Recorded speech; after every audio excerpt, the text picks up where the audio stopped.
Howdy, howdy, howdy. I just watched a video that I have just filmed and I want to start again because I'm not happy how my stomach is near my boobs. I didn't sit properly. I was slouching. And I guess this is stemming from another thing that's been very big in my life has been about weight. And we're going to get serious because went to my friend's party. A friend of hers told a story how her dad shamed her in front of everyone at a dinner party, which was uncalled for, unnecessary, and just really rude and bad manners. And I had to say to her, he shamed you and you should say something about it because that's not okay. And it's not okay that they're Vietnamese as well. That's been an excuse that I've heard, but I don't think parents understand that that kind of language doesn't work in Australian society. It's trauma, it's second generation passing on trauma that it's inbuilt in our bodies. And being the eldest daughter of three girls, my mother absolutely dumped on me that I was a fat child. I was not a fat child. I was actually an okay kid. Like when I show you photos of this fat child, you'll be shocked that that's what I was called. And have had body issue problems all my life because of one parent. I don't hate my mother for doing that because she doesn't know any better. But sometimes you have to call them out, and I did. But before we talk about calling her out, I need to tell you about the history of me being the fat kid. And I wasn't even fat, but I remember in 1996, we went to Vietnam. I was 11 years old, and my grandmother, dear grandmother who is up in heaven, when I arrived in her home, and we were there for 3 months, she made me go to our cousin's grocer and weigh myself on the rice weigher, which is like a human weight. Like it wasn't like a little scale to sit on. It was like a couple of 100 kilo weight machine. And I stood on there and they saw the number and I had to go tell my grandmother what I weighed. And when our trip finished, she made me go weigh on the scale again. I don't remember what my weight was, but I do know I came out blacker. I was tanned Vietnamese girl, Vic girl, lapping it up in the sun, and I loved it. But I remember I have been told constantly that I should stop eating and save food for my sisters. Ham ăn dữ quá không có cho em ăn. My mom would say to my sisters, ăn mau đi để chị nó ăn hết. And my mom would say, I need to lock that fridge because you're going to eat everything. And look, we were on Centrelink, right? But, oh my God, just, I can hear that language. It's on repeat in my head and absolutely gave me such negative body health in my brain that I was consciously over binging eating or not eating, binge eating, not eating. And that's not healthy for a woman. It is not, because I look at my photos and I go, that is not a fat kid. That is just a kid growing up. And I've got bigger, juicier bones than my sisters. I've got baby bearing hips. I've got booty. I'm a bull. I'm an ox, a Taurus, and a yak. I'm a freaking bull. I'm meant to, like, this is a canal to life. But I was a fat kid. Even this photo of me at Movie World with my friends, and it's still consciously in my head thinking I was fat. And I look at going, fuck, if that's fat, what the fuck is this? One crucial time I remember in this rhetoric of you're fat, I'm fat, I went and backpacked with my ex-partner to Brazil. And we were in Ipanema Beach. And I just remember being in awe of all the grandmas in their bikinis. I was in a onesie and I was only 27, 28 years old. Never really worn a two-piece, like a bikini, because I just had no confidence in my body at all. And here I saw these grandmothers, these really hot Brazilian boys wearing tiny waisted underwear. No one gave a shit about what they looked like. And I remember that was really key for me because on these beaches, on Ipanema Beach and on many tourist beaches around the world, they would have people selling things, like carry it and sell it while you're on the beach, and you have to go off the beach. And this woman was carrying bikinis across me, and I said, "Excuse me, can I please have a bikini, please? I need a bikini right now. Please give me the bikini." And I took it. Next day I put it on and I went to Ipanema Beach and I was in my bikini, and I had this like feeling of, yeah, we got this. Yeah. Stuff you, mum. Stuff Vietnamese culture. Stuff people who judge you of your weight. How I feel about myself, not how you think about how I feel. And I remember owning that. Now, has that stopped my cycle of my weight? No, it hasn't, because it's a practice that you need to remind yourself of, moving your body. The lightest weight I'd ever been was when I went to Japan. And you eat fish and you're walking and fish and walking fish. And I had lost 6 kilos, and I was my thinnest. I was 60 kilos. And I remember looking at photos going, whoa, those arms are bony. And the last time I was 60 kilos was my high school formal, because I had salmonella from a pork roll. I'm not advocating for you to eat a banh mi and get food poisoning to lose weight for your formal, but damn, I fitted in that beautiful gold dress for my formal, like a glove. But yeah, my weight, I could tell you where my weight has fluctuated and exceeded and moved and climbed and down like a Wall Street 2008 crash to where it is right now.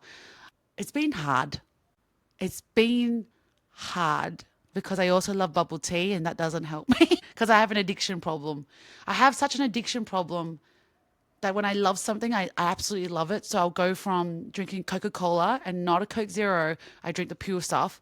Then I'll go into kombucha and drink as much kombucha. But as you know, there's also sugar and sparkles, and it's not good for your gut if you drink it 3 times a day.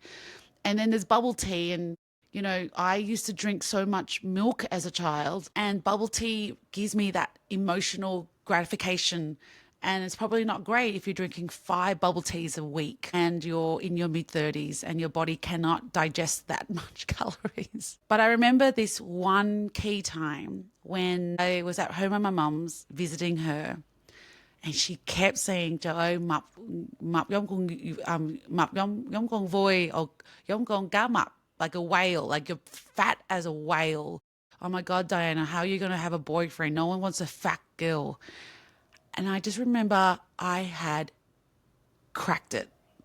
That I turned to my mum and said, "Mum, I know I'm fat, but you cannot say this anymore. You have 5 more minutes to tell me that I'm fat, and after that, no more. You have 5 more minutes. Let it all out. But after the 5 minutes, cannot talk anymore." And she went silent and didn't say a word about being fat. The next day, she called me up and she said, "I just care and worry about you. That's all." And has she learned anything from this? No, because she still calls me fat. I didn't get it. But it's from a sense of care, because apparently guys don't want fat girls. Apparently, yeah. I guess the turning key for me in not caring about my weight anymore was end of 2019. COVID was approaching, and I was in a funk. I had just done this amazing tour around America, and I remember I was also processing my mum's mental health and my carer role for her that I've had for decades. And at this moment, I wasn't talking to my mum. I was going through a reflective realignment of who I was. And I decided to challenge the fat feeling, because if I'm fat now and I'm still worried about food, what if I wasn't worried about food, and what would that look like? So I decided to eat everything that I wanted. I can tell you my weight in 2019 was 65 kilos. In my brain, still fat, right? So I thought, let's eat. Let's eat. And over a gradual couple of months, I remember just enjoying food for what it was. I remember maybe too excessively. I would wake up from my bed and see like this brown stain on my bed. And I was like, Jesus Christ, did I shit on my bed, on my pillow? Did I somehow reverse my body and shit on my pillow and then come around again and now lying my head next to my shit? And I realized, no, I'd passed out with chocolate in my mouth and now it was like spread on my bed. I was doing my eating phase because I knew I was going into my healing phase and I needed to fill my gut. So from 65 and from 2 years of COVID, I have gained 8 kilos. I decided that with this weight gain and COVID and being immobile in my industry, that I decided that I needed to now be proactive and work out. Like, and I'm not, look, when I was at that medium weight of 65 kilos, which was consistent until 2019, I'd been playing basketball for 15 years. I played volleyball for 12 years. I danced, did dancing classes. I was a very active person and I realized that my metabolism was not the same as I was in my 20s to my 30s. And so I realized probably I needed to do some extra cardio and weight and, squats and get my buttocks tight. And also watching my best friend in 2020, 21 and my sister win the 5 challenges. Like they would do the 6, 7 week challenges and win money. And they looked so healthy, glowing and good, like energy. And I was so excited and it rippled through me. That's something I really I've said to my best friend and said, thank you so much for showing up because you've gotten me conscious about my body and my shape and getting that energy that was lacking from all this eating during COVID. So I went to F45 and worked out and oh my God, I lost 5 kilos in 7 weeks, but I did some real extreme shit. Such extreme shit, which was that I drank 4 liters of water every day. I did intermittent fasting, so 8 from 12 to 8. I also did the food calorie counting meals and I didn't drink Coke and kombucha. And I lost 5 kilos in 6 weeks. Then I fell in love and gained it all back.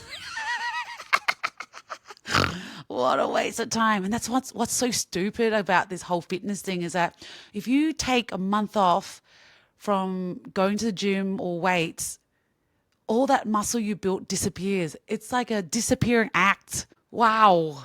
I guess I now know why people do steroids and take these protein shit, like protein. I don't get it. I don't get why you would want to drink something that's ill. And I just made a decision that I was going to join BFT because F45 went bankrupt because I didn't turn up for it. And I decided to go BFT in my hometown. And one of the reasons why I am paying $70 a week of gym membership, which is quite expensive, is that if I do want to get pregnant and when that does happen, I want it to happen fast. Like I don't want to be the blame that my body can't get pregnant because I want my body to be fit, relaxed, agile, ready to go. I want that sperm going pow, pow, pow right in there. And so that's why going to the gym has been like a real process and habit for me, except that I haven't figured out the whole eating bit. And I have learnt after 6 challenges, it's what you eat, not how you work out. And those bubble teas are not working out for me. And I can tell you, I'm doing a challenge right now. I've only had 1 bubble tea. I think so. No, I lie. I've had 2 bubble teas in the last 3 weeks. Yeah. And I think what I am trying to relearn in my brain is that whatever I eat is energy that I need to work to lose. So it's really good to be aware of when you're emotional eating or picking at food, that extra glass of red wine. I'm just being more conscious and aware of what I'm putting into my body because when I work out, I'm dying. I'm literally dying. And it's been very confusing when I've worked out so hard and gotten my gold medal and I'm still the same weight because I'm overeating. But I'm realizing that my body, I have this romantic idea of what my body was back in my 20s and mid 30s. And now my body is now in a new era of 40 that I can't do what I used to do. I really want to have this beautiful, healthy body. And, you know, you look at these celebrities who have trainers, but oh my God, J-Lo looks amazing. Like, get me onto the Super Bowl. Her body is shaped. She's a multimillionaire who could pay people. So, bam. But I'm making a very conscious habit in my life now is to go to the gym at 7:15, work out, hang out with my crew, have a hot chocolate after class, and just really have that habitually in my life because fitness and moving my body is so key to me. And if I can move my body, even better. And dancing. Dancing class, oh my God, so wonderful.